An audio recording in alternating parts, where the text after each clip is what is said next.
سن 2023 کو تحفظ عقیدہ ختم نبوت و ختم معصومیت کے طور پر منایا جائے گا۔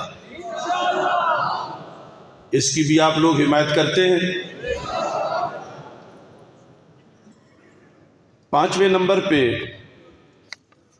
خطبہ کنونشن ملک میں پائی جانے والی دہشت گردی کی حالیہ لہر پر تشویش کا اظہار کرتا ہے اور حکومت اور سیکورٹی فورسز سے بھرپور مطالبہ کرتا ہے کہ دہشت گرد کسی نرمی کے مستحق نہیں ہیں، ان کے نیٹ ورک کو مکمل طور پر ختم کیا جائے۔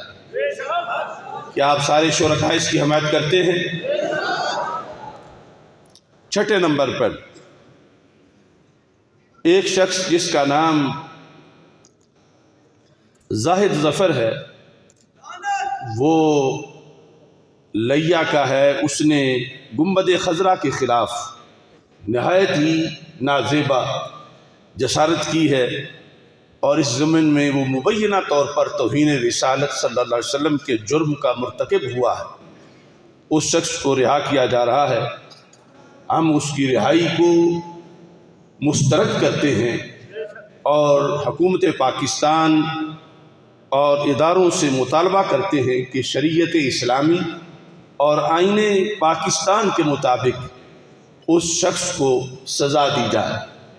کیا آپ اس کی سزا کے بارے میں مطالبہ کرتے ہیں؟ 8ویں نمبر پر مختلف مواقع پر لبرلز کی طرف سے 295C کے خلاف عرضہ سرائی کی جاتی ہے۔ آج کا یہ کنونشن جس میں جلیل القدر، پیران طریقت، شیوخ الحدیث، محدثین، مدرسین، مصنفین، علماء اور خطباء جلوہ گر ہیں۔ ہر ایک کرسی کے اوپر علم و حکمت کا ایک چمکتا آفتاب و ماہتاب رونق افروز ہے۔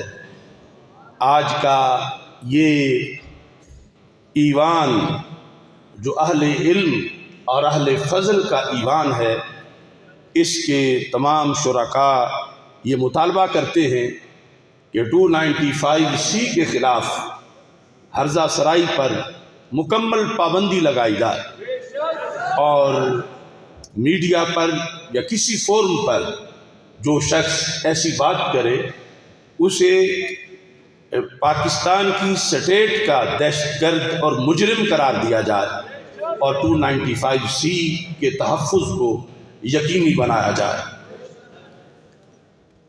اعلامیہ کے مطابق گستاخانہ کلچر کے خاتمے کے لیے ہمارا یہ مطالبہ ہے کہ ترجیحی بنیادوں پہ کام کیا جائے اور مقدس ہستیوں کے ادب و احترام کو یقینی بنایا جائے۔ آئے روز صحابہ کرام رضی اللہ تعالی عنہم کی توہین کے واقعات پیش آ رہے ہیں۔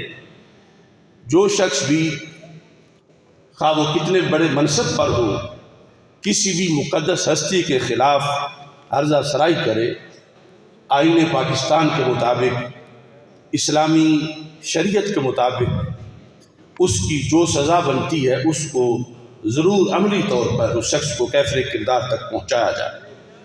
خصوصی طور پر صحابہ کرام رضی اللہ تعالیٰ عنہم کے خلاف جو عرضہ سرائی کی جا رہی ہے، اس کے لیے اس کو روکنے کے لیے آہنی ہاتھوں سے نمٹا جائے۔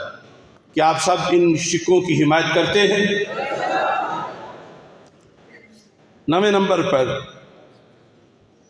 آج کا یہ کنونشن مطالبہ کرتا ہے کہ غازی علم الدین شہید اور غازی ممتاز حسین قادری شہید رحمۃ اللہ علیہما جیسے غازیوں کے دن سرکاری سطح پہ منائے جائیں اور ان کے فلسفہ عشق کو نوجوانوں کے لیے عام کیا جائے۔ 10ویں نمبر پر سود کے خاتمہ کے لیے عملی طور پر اقدامات کیے جائیں اور اس سلسلہ کے اندر جو رکاوٹیں ہیں ان کو بے نقاب کیا جائے اور امت کا یہ جو متفقہ فیصلہ ہے قرآن و سنت کی روشنی میں پاکستان میں عملاً اس کو نافذ کیا جائے۔ 11ویں نمبر پر کمر توڑ مہنگائی کے خاتمہ کے لیے حکومت اور اپوزیشن مشترکہ طور پر لاہے عمل اپنائیں اور آپس میں جو اقتدار کی جنگ ہے اس کو چھوڑ کر عوام کو ریلیف پہنچانے کے لیے عملاً کوئی کام کریں۔ کیا ان شقوں پر آپ سب اتفاق کرتے ہیں؟